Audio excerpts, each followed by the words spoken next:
It's now possible to create AI avatar videos that look and sound hyper realistic. Because none of these people are real. They're 100% generated with AI. Most people try to create AI avatars and end up with plastic looking faces, stiff movements, and fake backgrounds. I'm also going to show you how to fully customize them, changing location, the background, and even the product they're holding, while keeping complete character consistency. And I'm giving away a free guide with a complete prompt list with frameworks and visual examples. So by the end of the video, you will know how to create your own AI avatar that looks almost like a real person. So let's dive in. The first thing you need is a photorealistic base image, and that's where most people mess up. They generate an image that looks fine, but it has this AI glow that's already hairbrushed or plastic looking skin. I recently had a call with a client of mine because he wanted his videos to look way more realistic, but the base image he was starting with was looking fake, AI-ish, and too plastic. That's why his AI avatar looked fake at the end. Also, if you want a free 15-minute call with me where I can answer any question that you have with AI right now, you have a link in the description and the pinned comment to book a free session with me. So here's what you need. Nano Banana Pro. This is the best image model if you want to create hyper-realistic avatars. In my case, I'm going to use Higgsfield, but you can use any platform. And now the trick is not only using the right model, but it's also having the right prompt. So here's a structured prompt formula that I use. First, a description of what I want. So a photorealistic image of an AI influencer girl standing in her bedroom, taking a mirror selfie, holding a modern phone. Second, a character description. A 25-year-old woman with defined facial feature, smooth but natural skin texture, glossy lips, her hair is voluminous and styled neatly. Third, outfit details. She wears a stylish fitted crop top with high waist pants, accessorized with minimal gold jewelry, and a small shoulder bag. Fourth, the background. The bed setting is modern and minimal, neutral walls. Fifth, the lighting. Lighting is soft and flattering, like influencers' ring lights, lighting blended with ambient room LEDs. And sixth, the style keywords. Shot at eye level, medium framing, realistic proportion, sharp facial detail, natural skin textures, no plastic look, shallow depth of field, high resolution, authentic smartphone selfie perspective, clean composition, no text, no watermark. So as you can see with this type of prompt, you're gonna get a really natural looking image. And using the iPhone look trick is what separates AI looking photos from images that can fool people. By the way, I've put together a whole guide with this formula and all the prompts with the visuals that I'm gonna be using in this video. It's completely free. I'm not asking for any emails or anything. So if you wanna get it, you have the link in the description below and in the pinned comment. Now let me show you what this framework can generate. So here's a YouTuber style 30 years old male in his studio. Here's an older male as a podcaster style avatar. Now, one thing I want to mention is that if you have extra people in the background when you generate your images, try to remove them. The background people are going to be a big problem, so let's try to remove it now. So to do that, you can use the edit feature in Higgsfield, or you can just put your image in Nano Banana Pro and use this prompt. The second way to create AI avatar is to use the AI avatar feature in Higgsfield. To access it, you just have to go to AI influencer here. And as you can see, I've created Jamie, this AI influencer, and it's pretty simple. You can just select the type of character that you want here. So you can go as crazy as you want with creating like weird people, but for me, I'm going to go with humans. Then when you scroll down, you can select the gender. So I will go with female. Ethnicity here. You can change the skin color, the eye color, even the skin condition. You can also select the age that you want. Change all the features like the eyes, the mouth, etc. So you can end up with this type of result, or even this one, or even Bishop, which is another one that I've created. And as you can see, I mean, she looks like a real human, like there is nothing else to say. Alright, so now that you have your avatar, here is how you can modify it into any scenario. And for that, I've created a specific framework called the Clap framework. This framework means you only need one base image and everything else is going to be modification. So let's break it down. Let's say that you want to change your avatar's outfit or clothes. So in my example, I'm going to grab this cap and this sweatshirt. So here in Higgsfield, I just added my AI avatar here. Then I added the sweatshirt, the cap, and this is the prompt that I've used. Add a sweatshirt and the cap to this girl, keep the pose, the lighting, the face, and the rest the same.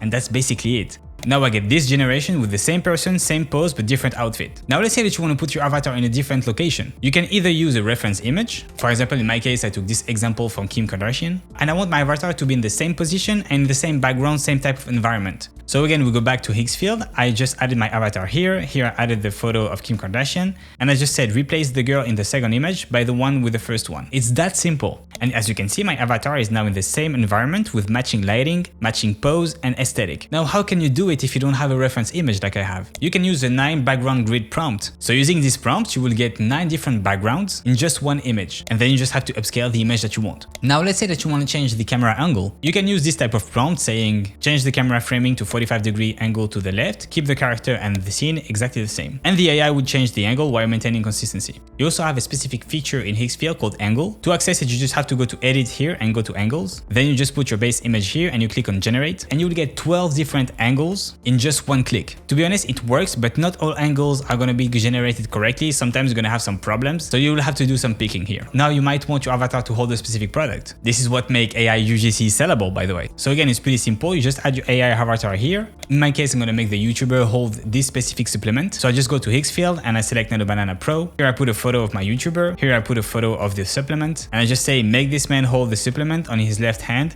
and showing it to the camera. Again, it works perfectly and it's really simple. All right, so now the fun part, let's make these avatars come to life. So for each scenarios, I'm using the model Kling 3.0 and I'm also using HeyGen so that you can see what works and what doesn't work. Scenario 1, UGC ads. The goal here is to look like someone just put out her phone and just started talking to the camera. Again, here I'm in Higgsfield and I selected Kling 3.0 as a model. Here I just have to add my reference image, so the one that we created together. Here's the prompt, so she looks directly at the camera, speaks casually with her friendly, relaxed tone. And here I just add what she's gonna say. I select the right model, so Kling 3.0 for me, the duration of 8 seconds and 720p, and I click on generate. And this is what I get.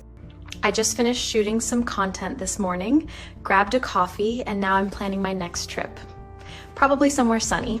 So the avatar feels authentic, like a real person filming a quick video. Here is another example with an avatar holding a skincare product. Guys, I've been using this for a couple weeks now, and honestly, my skin just feels calmer, especially in the mornings. By the way, if you want an avatar that can follow a TikTok trend or a specific dance, there is another built-in tool in Higgsfield that uses Kling 2.6 motion control. As you can see, you have a lot of presets of already made motions. In my case, I selected this one. I added here my AI avatar. And you just click on generate and this is what you get. Now let's take a look at what we can do with HeyGen. So in HeyGen, you can go to avatar here and create your own avatar. So in my case, I created this one, which is Sarah. I also created Damien, which is the YouTuber, and Peter, which is going to be the podcaster. So let's go back to Sarah. And if you want to create an avatar, it's pretty simple. You just go here and you can say upload your look, then new avatar. Here, then you go here and upload a photo. Then you take your UGC avatar and just drag and drop here. Scroll down, click on upload, continue. You can give it a name like Jessie, for example. Say young adult, gender woman. Ethnicity, we can say Hispanic, for example, and click on continue. And that's basically it. Now let's see how you can animate it. So here in HeyGen, you have this type of interface. So you just have to add here the script that you want. So for me, I'm just going to say, I just finished shooting some content, etc. Here you select your avatar. So for me, it's going to be Sarah. And here, which is really important, you're going to select the voice. And this is what's going to make a huge difference in the realism of your videos. By the way, when you select your voice, you can actually have a preview speech of what she's going to say. So I can click here. I just finished shooting some content this morning. Grabbed a coffee. Perfect. So that sounds really natural. That sounds really UGC and it sounds like a voice that she probably can have. Then for the motion engine, select Avatar 4. It's really important that you do that because Avatar 3 is not as good as Avatar 4. And for the rest, you can keep it like that and click on generate. I just finished shooting some content this morning. Grabbed a coffee and now I'm planning my next trip. Probably somewhere sunny. By the way, concerning the plans, a quick note, they say that you get longer videos up to 30 minutes, but that's only using the model of Avatar 3. If you're using the model of Avatar 4, which is the one that we need, you only get 15 minutes, and for the rest, you're gonna have to buy credit. So make sure you know that before buying any plans. So as you can see, HeyGen is really excellent with lip syncing, but for me, the voice isn't the best and it kind of like breaks the character. Also, between the sentences, she's taking pauses. It's a bit subtle, but with UGC content, you need to be as natural as possible and it has to have a flow. So in this case, I prefer to use Kling 3.0. Now here's another example with a YouTuber and a talking head video. Let's start with Kling 2.0. Honestly, with everything going on lately, I started taking a basic multivitamin just to feel a bit more balanced during the day. As you can see, the movements are natural and the delivery feels confident. Pro tip here, make sure that the background stays static and that you have no characters, because if you try to animate an image with a lot of characters in the background, after some seconds generated, it can morph into something weird. Then I've tried the same thing using HeyGen. Honestly, with everything going on lately, I started taking a basic multivitamin just to feel a bit more balanced during the day. I mean, the results are pretty nice, but the avatar looks a bit stiff and he's way less expressive than Kling. So again, in this case, I would go with Kling. Another style of avatar you can create is a podcast avatar, which is gonna be more for like longer takes and long dialogues. So again, let's compare Kling against HeyGen. Honestly, once I started training consistently, I noticed it wasn't just physical.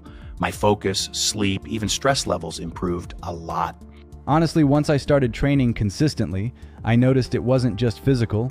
My focus, sleep, even stress levels improved a lot. So as you can see, Kling is way better. The only real case where I will go with HeyGen instead of Kling is if I want to do like really long videos, like a couple of minutes. For example, in the case of the podcast, it can be useful. Alright, so let's recap. So in each case, I think Kling is way better, except if you want to do like longer takes. Concerning the workflow, this is the entire recap that you can just screenshot if you want. By the way, you can also find all of this information in the free guide that I'm giving you in the description below and in the pinned comment. Now, if you want to learn how to animate correctly your images and create a cinematic feel, I've done an entire tutorial with 40 cinematic camera movements. So if you want to check it, I will just put the link here. Hope you guys like this video. Don't forget to subscribe, leave a comment, and follow me on Instagram. And in the meantime, I see you in the next one. Peace out.